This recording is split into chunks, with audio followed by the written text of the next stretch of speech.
आत्महत्या महापाप भाग 1 मासूम शुरुआत। राहुल 22 साल का युवक था। गांव से पढ़ाई करके शहर आया था। इंजीनियरिंग की पढ़ाई के लिए उसके माता पिता ने जमीन तक बेच दी थी। राहुल होशियार था, लेकिन शहर की चमक दमक और प्रतिस्पर्धा ने उसे अंदर से तोड़ दिया। क्लास में टॉपर बच्चों का दबाव, पैसे की कमी और दोस्तों की अवहेलना, ये सब धीरे धीरे उसके दिल पर बोझ डालने लगे। राहुल अक्सर सोचता, क्या मैं अपने परिवार की उम्मीदों पर खरा उतर पाऊंगा? अगर मैं फेल हो गया तो? उसकी माँ हर फोन पर कहती, बेटा बस पढ़ाई पूरी कर लो, हमारी गरीबी खत्म हो जाएगी।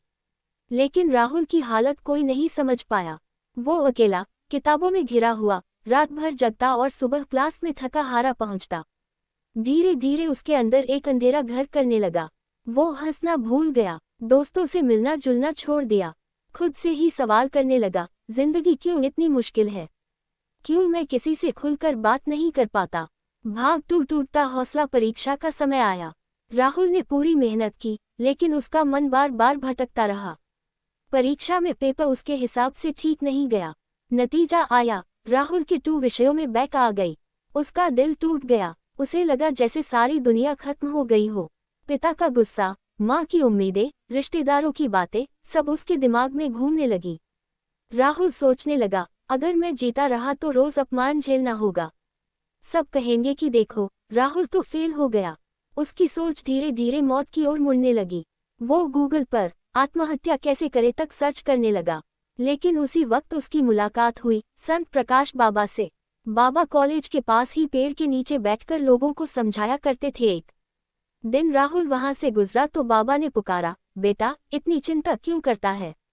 चेहरा तो मरा मरा लग रहा है। राहुल ने अनमने ढंग से जवाब दिया, कुछ नहीं बाबा, बस जिंदगी से थक गया हूँ। बाबा मुस्कुराए और बोले, जिंदगी से थकना आसान है, लेकिन मौत को गले लगाना सबसे बड़ा पाप है। क्या तू अपने माता पिता का खून करना चाहता है? जो तेरे लिए जी रहे हैं, क्या उन्हें अपनी लाश दिखाना चाहता है? ये सुनकर राहुल सन रह गया। भाग 3 नई सोच। बाबा ने राहुल को कई दिन तक समझाया। उन्होंने गीता का एक श्लोक सुनाया, न आत्मा मरता है, न जन्म लेता है। जो मरता है वो सिर्फ शरीर है, आत्मा नहीं। फिर बोले, आत्महत्या करना मतलब भगवान द्वारा दी हुई जिंदगी का अपमान करना। ये ऐसा अपराध है जिसकी माफी कहीं नहीं मिलती। तू सोच, तेरी माँ अगर तेरी लाश देखेगी तो क्या जिएगी?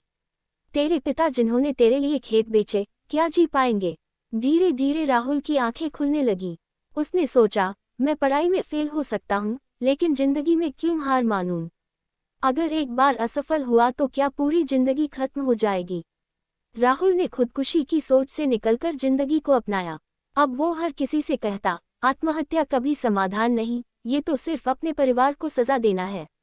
अगर दुख है तो बात करो, अगर समस्या है तो हल ढूंढो, लेकिन जिंदगी छोड़कर जाना, ये सबसे बड़ा महापाप है।